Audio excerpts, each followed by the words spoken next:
You want to close up now? Yeah, we might as well close it up. Yeah. All right. Everybody get their buttons? I didn't.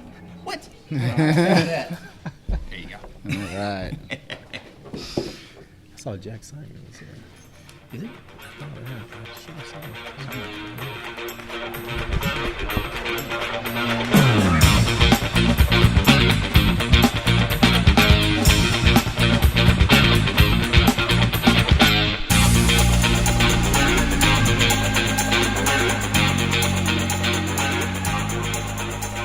Right. Hello and welcome to StreetPX, a street photography podcast. I am Casper, and as always, I'm joined by my co-host. That's Jim Watkins. How you doing, Casper? Doing good, buddy. How about the street photo, man? Hey, you having fun? I am fun and tired. Yeah. We are on, what is this? This is Friday, right? This is Friday. That's right. It's kind of hard to keep track this week. And the festival's just beginning. Yes. Really? Yeah. Today and tomorrow are the main nights, right? Right. And this is our first ever live audience recording. So we're actually recording to all of you out there in the digital airwaves, as well as this awesome crowd that we have here today. Let's give it up for the crowd, man. Yes, come on. Yeah. Hope everybody is enjoying Street Photo. Let's hear some words. How y'all liking it so far? That was timid. So I take it a few of you have been on photo walks this week then. and we are, just to let everybody know, we're broadcasting from the Harvey Milk Photo Center. Let's give it up for the Harvey Milk Photo Center. Yeah, that's right. Yes, a big thank you to Dave Christensen and the Harvey Milk Photo Center team. The crew here has been awesome. They've been helping us get all the space set up. They've helped us get all the chairs laid out, and just kind of helping us keep sanity, right? That's right. But today, we're going to be starting with just kind of one of our basic episodes, and then we're going to follow with a panel. So it's going to be about 2 hours of this in kind of demonstrative disaster. Hey, that's all right. That's the way we operate, man. One of the other things I want to note too is if you haven't been, definitely go take a look at CameraWorks and PhotoWorks. Those are going to be the locations you're going to find all of the exhibits currently in association with Street Photo. Great shows. I think CameraWorks is where Steve Bowman and Blake Andrews are at, right? That's right, SF CameraWorks. Yes. And then PhotoWorks San Francisco is going to be where you're going to find Daniel and Troy. It's like 4 people in that one, right? Yep, the Berger. Yes. Aaron Berger and Jesse Marlowe, right? Yeah, that's right. So another show, it's not exactly in association with Street Photo, but if you're looking for more exhibits and you kind of got tired of those, go over to the Leica store. There you are going to find Daniel Wilcox Frazier, an amazing documentary photographer that works a lot in the Heartland. Really fascinating work, really fascinating pictures. Definitely go take a look over there. He had his opening yesterday, though, right? Right, that's right. But enough of all this. I want to introduce our very patiently waiting friend here. This is Rinzi Ruiz. He's coming to us from LA. Just got in, an hour ago? Well, no, earlier this morning, but yeah, I had to take a little detour from yes. where I was at. Yeah. We flew into San Jose, right? San Jose, and took Caltrain into town. So that's the story of my life, man. Yeah. San Jose to Caltrain. Yeah. Yep. San Francisco. That's a lot of stops. Let's give it up for the man here. Yeah. Rinzi Ruiz, welcome. So this is going to be kind of a unique format, a little different than, if any of you out here have listened to our show, you might be familiar with how our shows usually go. But this one, we're going to take a little twist. We're going to talk with Rinzi for a little while, and you might notice that there's an open mic over here. So the next person that we have up at the mic is going to be maybe one of you guys, if you're brave enough. But we'll start out with what's been going on with you, buddy? Well, besides travel, of course. Traveling's good. It hasn't been that much. The last time I went out of the country was last year, at the end of last year. The U.S. Embassy of Bahrain invited me to come out to the Middle East and teach workshops, and it was sort of part of their cultural exchange program. And so, I mean, they contacted me earlier in the year last year, and went through back and forth and tried to figure out when I was able to come out and how they were going to schedule all of the schools and the places that I was going to go and give talks and workshops at. So finally, we settled all of that, and I flew out in the end of October.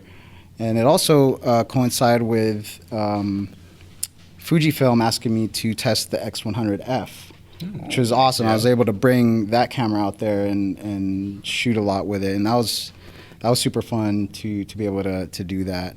A lot of it was JPEGs at the time because Still kind of like in that building stage. Yeah, but I mean, besides that, the trip was awesome. Met a lot of good people, a lot of street photographers out there as well. Oh, okay. There's a Facebook. There's a street photography Bahrain group, which is really cool. I met the whole crew out there, and they took me out some night shooting at Muharraq.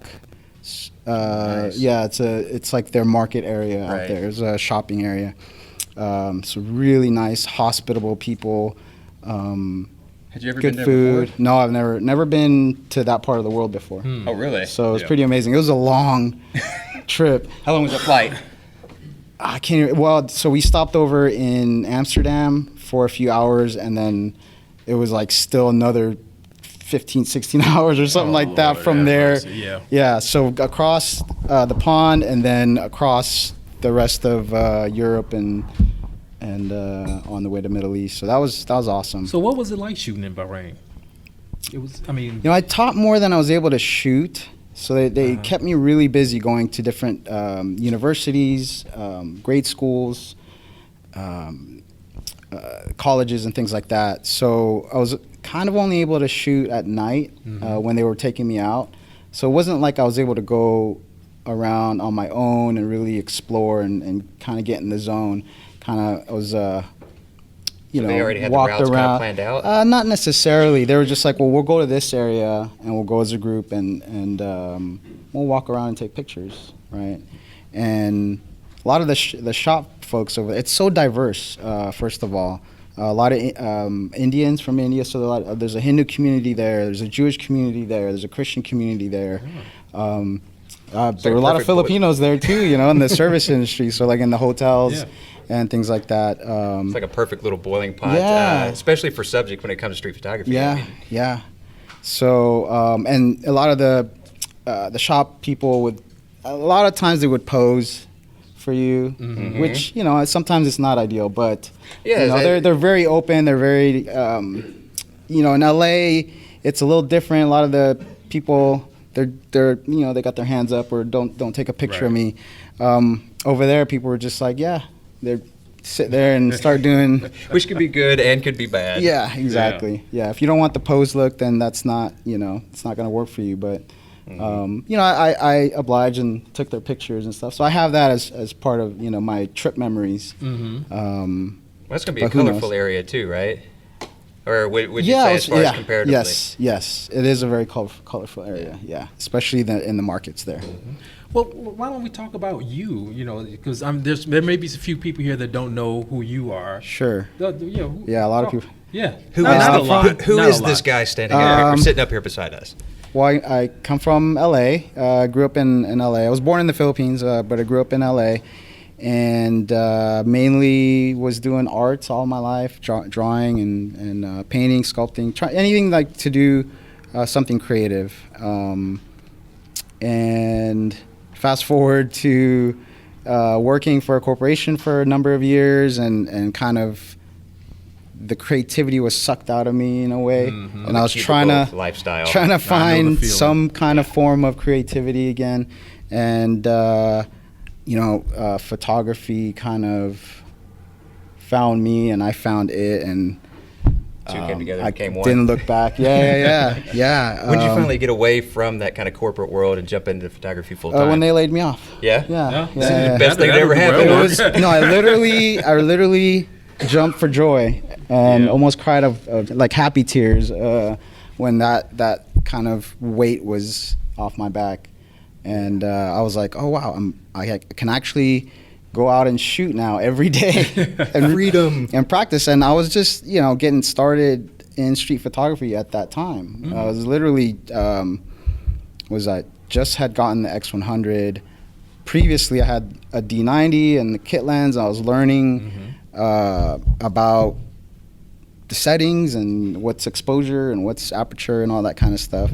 And just that opened up my time really to go out and practice as much as possible and walk around LA and get to know the city, get to know people, work on sort of the techniques that I was learning off of the internet. And now that's the great thing about nowadays is you can turn to YouTube and learn anything. Yes, You know it's what just I like mean? this show, like everybody's watching right now. Yeah.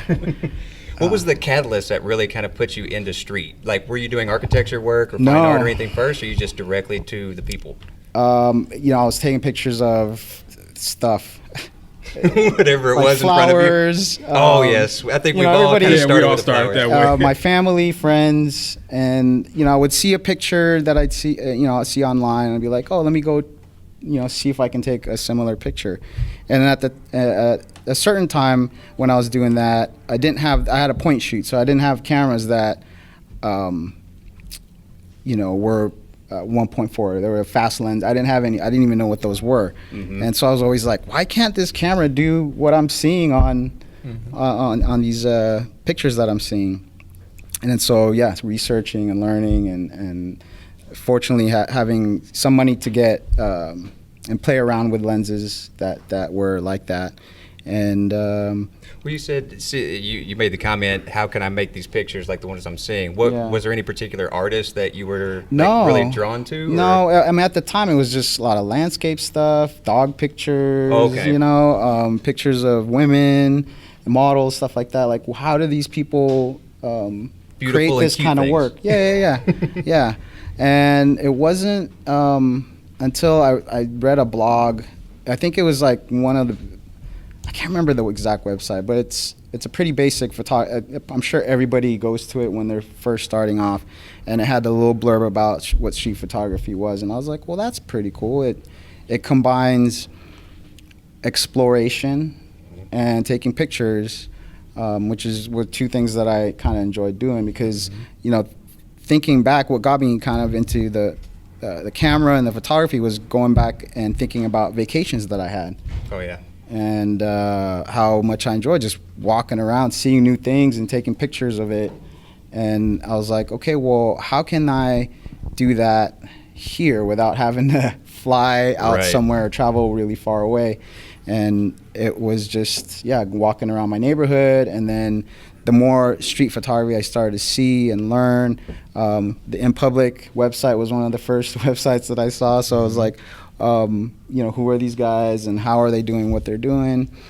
And getting influences here and there slowly, and then going out and going, okay, well, how do I think they did that? What I would ask myself those questions, like why this way? What lens do I think they used? Why does it look that way? And then going out and, not getting the exact same picture, but seeing if I can get the technique down.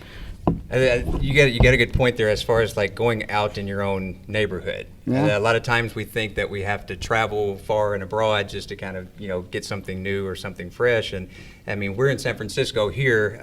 You're in LA. Jim, you're in San Jose. You might be a little bit more difficult. That was a pity, Pat.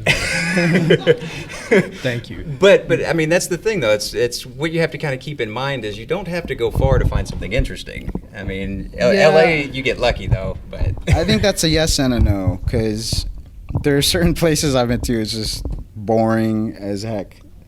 If you have that perspective, right, and you can you can of course change your perspective about that. But there's some things where if you're trying to go for a specific thing, a certain place is not going to give that to you. So you got to go and find it. And that's why for me, walking around my neighborhood, which is just a bunch of apartments and houses and things like that, wasn't going to accomplish what I wanted to do. So it was going into downtown and figuring out and it was really a trip to New York that kind of got me to shoot LA.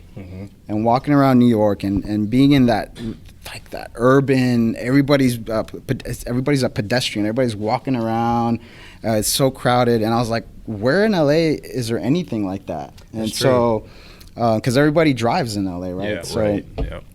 Or they park on the interstate. yeah, yeah, it looks like that a lot of times. It's a parking lot. And so I started just walking around Chinatown and certain parts of the jewelry district, which the jewelry district became like one of my favorite spots to go to. Had a lot of the, older buildings and just character. Right now, everything's just straight lines and very graphic type buildings. And so I wanted to see if I can find a certain soul, a certain look in my photos, and that part of downtown LA was doing it for me. Now, Mitch, let me talk about that, because your style, you have that film noir style. Yeah. That's just fantastic. And anybody who's heard the show knows that I'm a huge fan of film noir, and I love the shadow and light.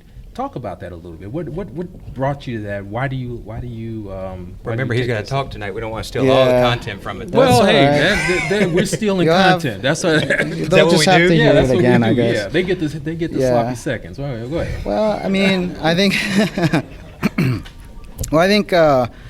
some of it was things that I was influenced by even before that. Okay. Right, because a lot of the art classes that I took were figure drawing and still life drawing, and a lot of it's about light and shadow. And when you draw, you're drawing the shadow a lot of times, right? So it's kind of just going back into my my memory or my training and kind of flushing that back out, and then looking at certain work, and it wasn't. So I was shooting a lot, and also going to bookstores a lot, and kind of rummaging through books to find inspiration. Yeah. And I didn't know a lot of photographers at that point in time, but I was just looking for work that inspired me, that made me feel something when I looked at the photograph. And I was at a bookstore in Atwater, which is just outside downtown LA. And I opened a book by Ray K. Metzger. I've said this a lot. There's a few pages in his book that when I turned the page and I looked at the photo, I kind of my eyes started to water a little bit, because there was just a feeling that I was like, yes, that's how I want my work to feel and look and capture even myself. Like if I was looking at it going, oh my God, I want to create work like that. Right. And so I went back and asked myself those questions, like how, why, what camera, lens, that kind of stuff, to kind of figure out the technique and also the timing and where the light was coming from and things like that. And I went out and started to figure it out. And so I kind of got into the settings and kept changing the settings until I got the right exposure that I wanted, as far as, and also at the same time studying light. Yeah. I studied light for like a year, just going out and looking for different kinds of light, different values of light, taking pictures of it. It was almost just the subject, and it kind of still is almost to me. That's also kind of part of that adventure. You just trial and error, learning as you go. Yeah, exactly. And you have a very distinct style. It is that absolute dark noir, and you were saying as far as the imagery that kind of brought you almost to tears. I mean, I'm sure that there are other new street photographers that are coming to the genre that are seeing your work, or even some of the work from our crowd here, the finalists here, that they get touched by it, and that's where you find your inspiration. I think as far as like when we think gear so much and so often that we want to drop $500, $800, $1,000, throw that on a ticket, or get Bruce's or Rinzi's book or something like that. Yeah, that's right. Get inspired. Not mine. I don't have a book anyway, so. Sure, again, this is a pre-order for a book that he's been thinking about. That's right. That's right. We'll go with that. Nice. Cool. Well, but yeah, there's a lot of familiar names that are up on this wall. and photos that I've seen and photos that I admire, and there's people in this room too that. Right. Yeah. I was actually just So- about to ask that. Is there anybody here in the crowd that was a finalist here in the street photography contest? Anybody at all? Stand up, stand up. Anybody that's a finalist, stand up. Let's give it up for him. Yes, come on, come on. Let's get some. Come on, let's get some love here. Got some names on the wall here. Hey, over here, any finalists? Oh, look, All of you? Look at. We got all the finalists on one side of the room. Yeah. I know. I think they know what we're about to do. So as far as anybody that's a finalist, that's where this chair is open for. We were hoping that somebody out there that is a finalist would be willing to come up and join us. Anybody. Otherwise, I'm going to grab one of you. Mm-hmm. It's about to happen. Looking at one. You won't want him. grabbing I you. see somebody pointing at somebody. Who are you pointing at there? Grab him and pull him my way. Come on. Peter? Who? Wait, Peter? No. Peter's been on our show. We're not doubling down. CJ? Hold on. CJ? CJ, get up here. Come on, man. Come on now. Give CJ a CJ hand. Lucero, man. What's up, buddy? What's up, brother? How you doing? Yeah, jump- forgive me. I'm pretty beat right now from the Bruce Gilden workshop right now. We're going everywhere. Oh yeah, so I'm you are in the sick, Bruce so- Gilden workshop. I am. It's been. How you? This guy just gets up and he's dropping names. Man. Yes. We're gonna have to get him on our marketing James Watkins, squad. everybody. Yeah, hey. So go ahead, just beforehand, before we get into it, just kind of throw out a little bit about yourself. My name's CJ Lucero. Been living here in the city for about 7 years now. Just a quick bit about me. I was always a guy growing up, taking photos. I used to walk railroad tracks with my dad, and he would just take photos of everything. So I guess that kind of started me off from a young age. And then, when I moved to the city here, I just kind of I would always find myself taking out my camera phone and just snapping away. I didn't even know what I was doing. That was 2013. 12, and then I started getting more and more serious. I got my first little DSLR. I have big time insomnia. So former Marine and a bartender. So you can connect the dots. Yeah. You'll sleep Tuesday, right? Yeah, seriously. So I would just kind of study books. I'd buy books, stuff that's interested in me, and then I'd go out, watch YouTube videos, tons and tons of YouTube videos, and I'd just jump in my truck and drive around the city till I saw something I liked or some that I was kind of studying, 3, 4 in the morning. I found myself in the Tenderloin a couple times that. Jeez. Yeah. Yeah, and whatever you're thinking right now, it's probably what I saw. So yeah. Yeah. But there's always good subjects there. Yeah. So as time went by, I found myself kind of going from more. I guess I learned the fundamentals about photography, doing concert photographies, working with really quick lights, changing lights. Always on manual, even if I hated manual, I just kind of had to discipline myself to get used to that. And I kind of got bored of landscape. It was cool, but it is what it is. And then I was like, screw it, I'm gonna go pick up my first camera. I went. Remember, it was a Sunday, and the Amtrak train comes through Oakland or Emeryville at 9 p.m. and 3 p.m. that day. I was like, I'm gonna go to Portland and get this camera because it was the only one they have. It was a Fuji X100S. Jumped on a train that night, picked it up the next day, and then came back a day later.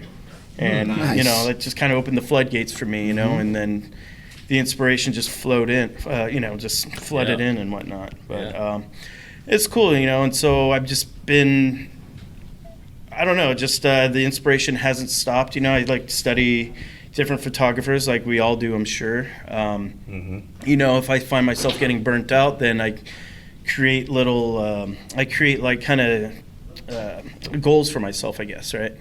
One of the big goals, I was really, really burnt out in 2000, what is it, years? 17, 16, so 15. It's one of those years. Yeah, he's been burnt one of out. those days, yeah. So, so I'm like, I really want to do a big trip. So I was contracted with Google at the time, and they brought in this group called IRAP. International Refugee Assistance Project, and they really need a shorter name. But so I introduced myself to them, and I was really starting to get into more and more documentary photography. So they hooked me up, and my goal was to go over there it was when the refugee crisis was really, starting to happen. I guess I was more towards the middle when I went over there. So I went over to Calais, the jungle, did a lot of work, documentary work with Care for Calais. It's a humanitarian group, and just went out there, learned firsthand, what these refugees were going through. Just kind of listening to their story instead of the bullshit news that we listen to every day. And so really was able to get their stories. Really, there's a lot of really skilled laborers. They just want to go home. But told another story. I won't get into that. But when I was over there in Europe, I was there for a month and a half. I was just cruising around and getting, working on another book, another street photography book, and just trying to find my inspiration, trying to find a new photos in a new land, and obviously I didn't want to leave. But it gives me something to look forward to, and now that after the Bruce Gilden workshop now, it's just a brand new wave of inspiration, because he's really challenged me on trying really filling in the blanks of what I feel like I'm missing, or even if I don't know what I'm missing, it's really filling in the blanks for me, and really challenging me, and Bruce has his own, personal approach and how he does things. We all know that.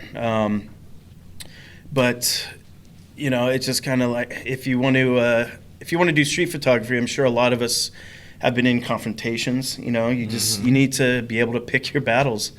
You need to be able to, not look, I don't want to say look weak, but if you're going to get one of those photos that you're unsure about getting, and you get it, and you get the guy gets in your face or a woman gets in your face, then, you can't look weak, and you got to kind of diffuse the situation any way possible, but Stay calm. Don't staying react. calm, So have there been any situations in this workshop so far?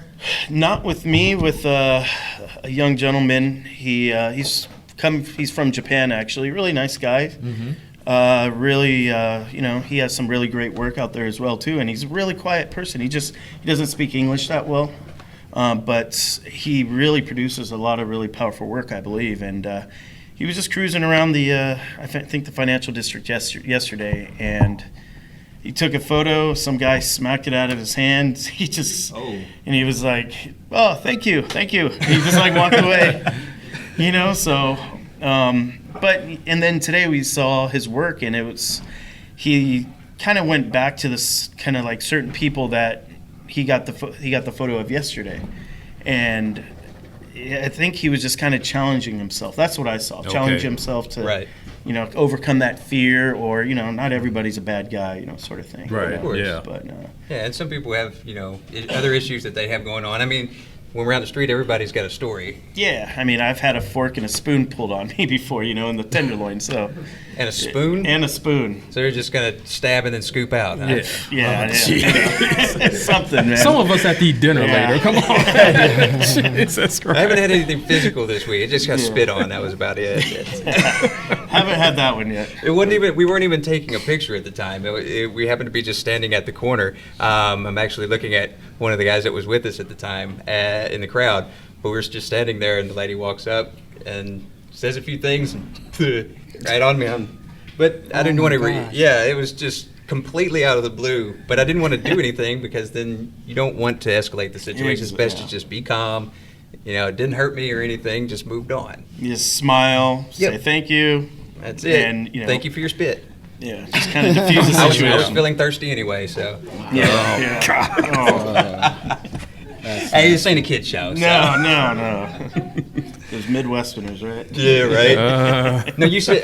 While you were in the Marines, were you doing any photography then, or No. Full Metal Jacket kind of stuff? I was always the one kind of taking photos of everything that I saw, just kind of being everybody's out drinking, so am I, but just just photographing while we were in Thailand, if we were in Japan, wherever we were, and I still get calls from my my brothers in arms, just like, hey, post those photos, I want to see those. So by the power of Facebook, everybody's able to see everything. Right. But, that kind of instant gratification. Kind exactly. Of deal. Exactly. But it was good I'm glad that I pissed off a lot of people by taking their photos, because nobody had camera phones back then, and nobody was we weren't snapping a million photos every single day like we do now. Now everything's normalized, and we're all desensitized to having cameras in our faces, or selfies, or whatever. Well, but how long have you been shooting for? Like, what'd you say as far as durational? Since like 2013 is when I started. So I think is when I bought that camera. Okay. Yeah. Okay. And And, seeing uh, a shift from that, even from that time? Excuse me? I mean, even from like 2013, you're seeing, a shift in your own work, or just in general? Yeah. I mean, definitely. Like when I went to, Europe, I was kind of nervous going to a different land, different country. I mean, how they would react, but then Europeans are they're very, of course not everybody, but for the most part, just they're very accepting, like, he's taking a photo, no big deal, whatever. Whereas Americans, we're like, what are you doing? What are you doing? You know what I mean? Paranoid. Yeah. So, and I found that really, really quick when I was over there. I would just kind of snap photos, and it's just kind of like, oh, that person didn't mind, that person didn't mind. It just kind of like just ran with it, and you just kind of forgot about it. But yeah, Europe is like just an awesome place to work, and just people, they don't care. Well, we got a few European. I see one smiling over there too. Yeah. They like that, man. Yeah. I mean, I really want to go back and kind of work on my book again, and so we'll see what happens. I think next year for my project, I'm looking to put like a 2-3 week work trip around the United States, and just kind of hit small town America, and just kind of document people how they are. Like one of my, I guess, heroes or big influence is Robert Frank. I love his work. If you look at my work, you can probably see kind of that in there as well influence, too. yeah. I don't try to copy what he does, because I don't want people to look at my work and think of, oh, that's a Robert Frank photo. I want You're a looking for CJ inspiration. Lucero photo. Yeah. You know what I mean? So, You said a book. You said this is your second book? Yeah, that's what I was I'm going to talk be working on a second book. Yeah. Well, wait, kinda, what's the first one? Yeah, I don't know about this. Oh, it's. Come on, tell the it's- people. They got money it to was burn. a while ago, it was like a 7x7, a journey through a photographer's eye, or I don't know. It was just, I didn't know what I was doing. Everything's square format. Now that I can look back on, I'm like, oh my God. Yes. Don't we all? I look at the forward, I'm like, God, I should have used, spell check, and, Because unlike online gallery, once it's out there, it's out there. Yeah. You got the ISBN Believe me, attached. I know. I've done it before. Yeah, I thought I'd be a cool guy and do my own book, and that once that ISBN is attached, that's just now it's Library Game of over, Congress. man. And That's Game right. over. Well, speaking of CJ Lucero, you have a finalist shot here. Why don't you tell us about it? Which one is it? Oh, What do you it's have? the one where Joe's standing, the guy with all the tattoos. Yes, sir. Everybody pointing. There That we go. one, I don't know. It's just, a kid reminds me of a stork for some reason. But if you look at him closely, his suit is just too big for him, for one thing. And it was just one of those quick photos. I didn't know what, I think I got that in 2013 or 14. And I was still learning, and I'm always been about like emotion on people's faces and kind of having them in their moment. And, that guy, I don't know, he just looked like that. It was like a split second, like he thought of something at the right angle at the right time, and, snap. And that was it. You called it. How it comes. And, yeah. Fleeting moment. Exactly. And, and one of the things, in the Gildan workshop, he's, Bruce he creates his moments, for me anyway. It looks like, he creates his moments when he goes, people are looking really quick, and he gets his moments, the photos that he's famous for. I like to, my personal take is I'm trying to incorporate that, but I'm also trying to put my own spin on it, where it's, where I can get that, but I can also get like them with their natural moment, I don't want to create a moment. I think, Right, right. I want to see I hate saying the word moment, but you know what I'm talking about. Moment. Yeah, Buzzword. exactly. Yeah. So, Well, but yeah, and on my Instagram, if anybody cares to follow me, I'm at Range Grinder. Plug. Range Grinder, And you got a website? and yeah, see Lucero photos. Yeah. Yeah. There So, you go. C Lucero Photos, spell my name Lucero. Excellent. And would you believe he did not know he was coming up here? Yeah, this pretty much made our job easier. Yes. But I wanted to ask you one quick question. As far as being in Bruce's class, how many days you got left?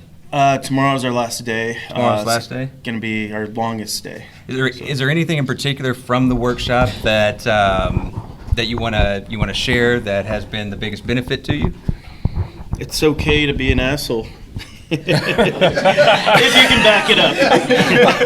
If you can back it up. No. I hope Bruce isn't here. No. I think he's somewhere in the building. No. But Or he's watching. no, Because you just called him an if you're asshole. It's okay because I did say it to his face. Oh. Not like that. You're not. No. Oh, you said it nicely. I said it We're nice. trying to get CJ in trouble right now if you haven't noticed. Exactly. So it's a good thing this isn't going on the web. No, not at all. It's already live. But no, for real though, I mean, like, whatever the reason is, I've got my reasons why I get into photography that I actually, that I learned about myself, 2-3 years later. Like, why am I doing this? I don't know. But for me, it's more of a, just, growing up and stuff like that, stuff that I've been through. We all have our, whatever, our pain or, our happiness, whatever the case may be, why we're in photography, why we continue to pursue it, And the one thing that Bruce really, really taught me that I didn't even really realize is just like, it's okay, to be that way. It's actually better to be that way. Or not better, but it's, Better to be an asshole? No. It's good it's better to you use that pain or whatever that you have inside of you, and it's like Passion, motion. passion. Yeah. I mean, like, for instance, I had a really bad breakup a few years ago, and I went out and just photographed the hell out, one day, and I just really got some of the best work I ever created because I was kind of, instead of hitting the bottle, Or cutting your ear off? or cutting your ear off, and yeah. I just went out and just battled through the pain through my work, and yeah, I got some great work and everything. And Great. you just kind of discover new things about yourself, and you discover your limits, and sometimes that just turns into something else. I think that goes to a lot with what Vineet was telling us in his talk, where he was saying that your photography has to come from within you. Mm-hmm. It has to be a reflection of what you, and that includes what's going on. Mm-hmm. At the time, what's going on inside of you, and when you're able to bring that out in your photography, you do get much better work. That's what Vineet was saying, and that's pretty much exactly what you're saying there. Yeah. Something was going on, you went inside, and it came out in your photography. It came out in your art. It came. You were sounding too beautiful there. You see what I have to put up with this guy. I feel like we should have some emotional music playing right now. Yeah, you should. You should have. Violins. There should be some violins. Yeah, come Yeah, on, instead of regurgitation. But anyway, that's what I'm talking about. You reached that. You had to reach down, and it came out through your art. Yeah, and that's exactly what Vineet was telling us. And wherever you find it, just run with it. Just take advantage of it, and just just hit the streets, photograph everything that things that mean something to you. Mm-hmm. I mean, when I'm out there working, I'm kind of selective, or pretty selective, but I feel myself kind of loosening up here and there, but still have like that discipline on what I want to capture. Cool, excellent. Well, again, let's go ahead and give CJ a hand here for being a finalist. Thanks, man. Thank you. Thanks. Now, before he goes, just kind of be aware that we haven't actually done the actual winners yet. So while we say finalists today, by the time this recording goes up on the podcasting waves, you could be a winner for all we know. So congratulations, just in case you win. I just feel honored to be in such a room with great company right now. it is people great in the company, audience yeah. and Yes. everybody on the wall. It's pretty awesome. Cool. Well, thank you so much, brother. Thanks a lot, Thanks, CJ, gentlemen. man. So Rinzi's been sitting over here so wonderfully quiet. I'm a good listener. True. We try to be. I tend to talk too much. But outside of that, did you have any questions for Rinzi? He's been No, not cool right. up here. It's all good. No worries. So just kind of let everybody know. Remember, Rinzi has a talk that's going to be going on later tonight. What time is that? 8 p.m. You want to kind of describe, just kind of give a teaser as far as what you're going to be doing? So Well, we kind of just talked about everything that I was gonna say. I'm kidding. That's my fault. Well, I'll have a slideshow and speak on some experiences that I've had, and just go through a little bit of my story and some lessons that I've learned along the way. And then, and it seems like, a lot of us can relate to each other. Yeah. And that's why we're all in the same room. Yeah. And that's why we're all doing this. And to kind of add to what you were speaking about, a lot of people aren't going to get what we're doing. No. I have people on my Facebook like, why are you taking pictures of people you don't know? I mean, that's the one thing that they're just like, why are you taking pictures of people that you don't know? It's just weird to them, right? Yeah. They don't see that connection. And there's going to be millions of people out there that think exactly the same way. Like, why is this guy taking a picture of me that day? But that has nothing to do with us taking the picture. That's more to do with their perception of their reality. And in our reality, we're allowed to take pictures of people whenever we want to, right? No, legally. Well, Now, one of the questions that we always like to ask our guests, and I think we asked you this once before and we threw it on top of you, but now that you've had some time, you've already done some travel in the meantime. Is there anywhere else in the world? And in anywhere else in time. Jim loves to throw that one in there just I to like make that. it more I like that. difficult. Yeah. Anywhere in time and space that you have not been that you would love to go and shoot. wow. Boom. I would say maybe the 40s and the 50s, just based on the aesthetics. And walk around and shoot people wearing, I try that. I kind of go with my work, sometimes try to get that look. Yeah. Right? That timeless kind of look to a black and white guy in a fedora, or somebody that's wearing fatigues that kind of put them back in time. And so that aesthetically, I love the cars in those times too, the 50s and the 60s specifically. The cars were, no, they don't make cars like that anymore. Yeah. Cars are too, They were actually metal once upon a time. yeah. So a lot more thought, a lot of different types of thought went into the design of buildings, of clothing, of cars, and hairstyles and things like that. Just fashion also. So I'd love to go back during those times and just Maybe LA? take pictures. LA, Chicago, New Anywhere, York, anywhere, doesn't yeah, it? Yeah. Paris, wherever. Yeah. Yeah. Be sweet. Awesome. Well, is there, just kind of for the people out here and the people out on the web, where's the best place to find out more about you and your work? You can find me on Facebook, Rinzi Ruiz, on my Twitter account at Rinzi Zen. Oh my God! Now I'm gonna name all of the things. No, you don't have to do that. Just the main place. Instagram's a good place too. I post probably more frequently on there at Rinzi Zen, RINZIZEN. And now Rinzi also does workshops as well, right? Yeah, mainly one-on-ones. I just feel like That little bit more personal touch. yeah, and I get to focus on specifically what somebody wants to learn. So if it's more of a technical thing, we can go on that. If it's like, they're timid or fearful about shooting, taking pictures of people, we can work through that. If it's a combination of those things. So I like to get to the heart of what somebody wants to focus on, and then just go through that with the time that we have together. Do you mostly do that in LA or do you travel? In LA mostly. No? Yeah, I'm in LA. All right. Yeah, That's a fun I'm place thinking to about shoot. doing some traveling. For the right money, right? Sure. As long as it pays for the ticket. Yeah. Excellent. Well, we want to thank Rinzi for coming on our first live show here. Now, before we let him go, I wanted to fake him out, make him think he can leave just yet. Does anybody have any questions for Rinzi here? Raise your hand if you want. If you have a question, anybody out there? Lee.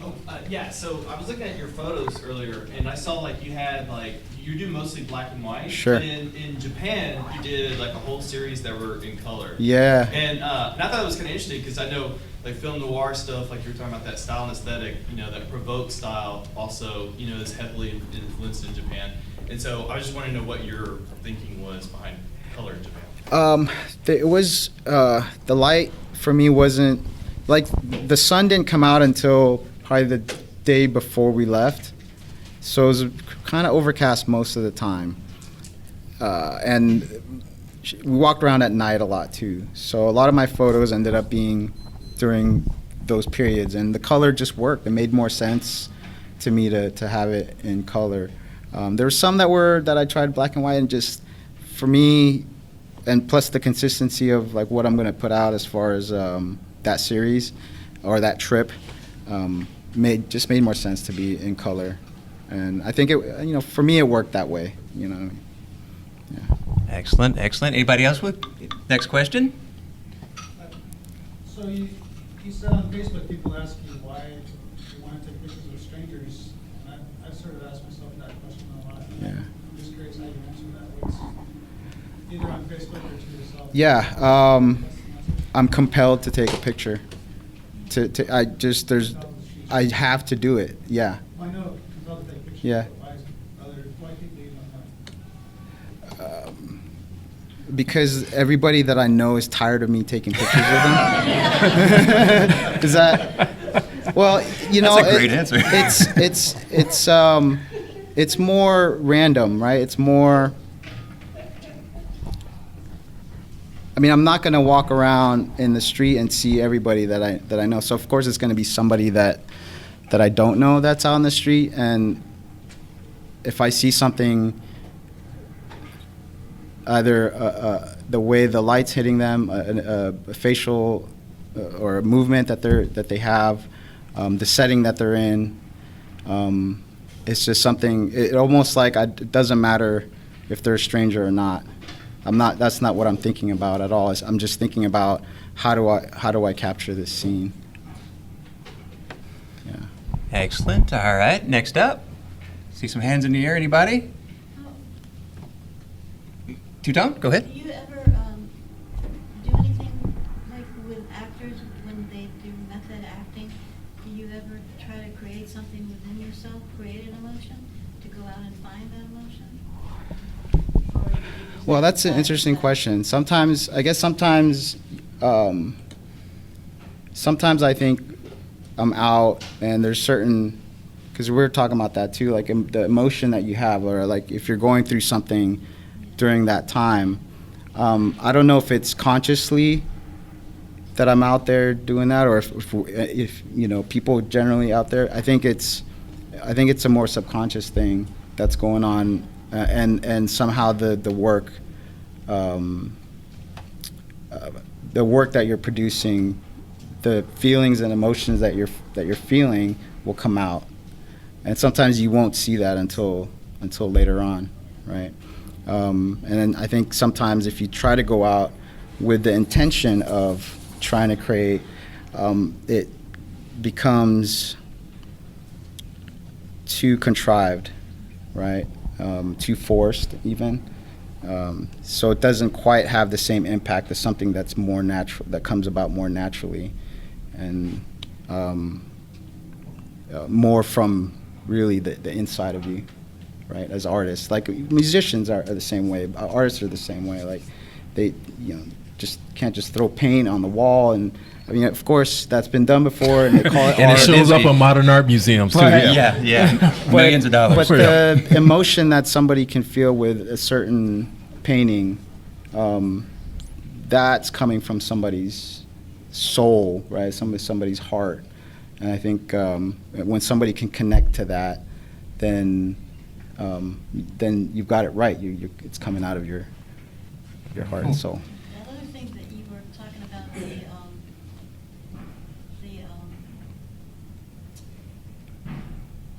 never mind. That's all right. That's all right. Nate, you had a question? Yeah. Reflecting on your time in Bahrain, do you recognize any ways in which that influenced your life after returning? Not necessarily your life behind the camera, but Yeah, like your day-to-day life? I feel so. And then also, did you recognize any ways in which you influenced the people you met there in sort of any specific ways? Yeah. Well, what I sort of took away from it in general, and it sort of confirms a belief that I have in general based off of a lot of my travels, and is that at a certain level we're all the same, right? Regardless of nationality, regardless of religion, but we're all just striving to live the next day, to eat, to laugh, to love, right? And that's everywhere. So there's certain the problems that we're having in the world, I feel like is somebody's beliefs that are contrary to that, right? They're trying to create destruction and division and that kind of stuff. I don't know who's doing that, but at the end of the day, wherever I go, I'm not going to see somebody who's totally different from me, right? Because I was invited by people from a totally different religion, totally different country, right? To eat, to laugh, to share stories, right? And that's the same all over the world, right? And I'm going to take that with me for the rest of my life, and I'm going to take that with me wherever I go. And I think what I left there was, you know, a lot of these folks maybe might have been interested in photography, might have taken a class or two, or maybe just bought a DSLR. And I think what I left was like a blossoming passion for it, right? Sort of a direction of how they can get better in their own way, right? Because everybody's different. Everybody has a different way of thinking about things. Everybody's different style, different backgrounds, different mentalities, right? And so for them, it's just getting them to the point where, okay, well, there's a generality, right, in the way that you can get somewhere, even though there's many differences in your personality or in the ways that you think. And I think that's what I left with them. And so they can go whatever the way that they want, but the basics are going to be the same for the most part. Yeah. Thank you. Thank you very much for coming. Oh, you're very welcome. Yep, thank you. Thanks And for having me. Let's go ahead and get another hand for Rinzi here. Rinzi Ruiz. And don't forget to stay after, what time did you say it was? 8? 8 o'clock Yeah. for his talk and slideshow tonight. So we're going to go ahead and wrap up this first show. Let him go. Oh, what's that? I'm going to stay for... Oh, yeah. in public. Oh, yeah. Oh, yeah. You want to stay up Definitely here with stay. us? No, No, I got no problem with that. I'm going to sit with these guys here. So we're going to take just a quick, like, 5-10 minute break and just kind of come right back to the mic with the In Public crew. Thank you very much, guys.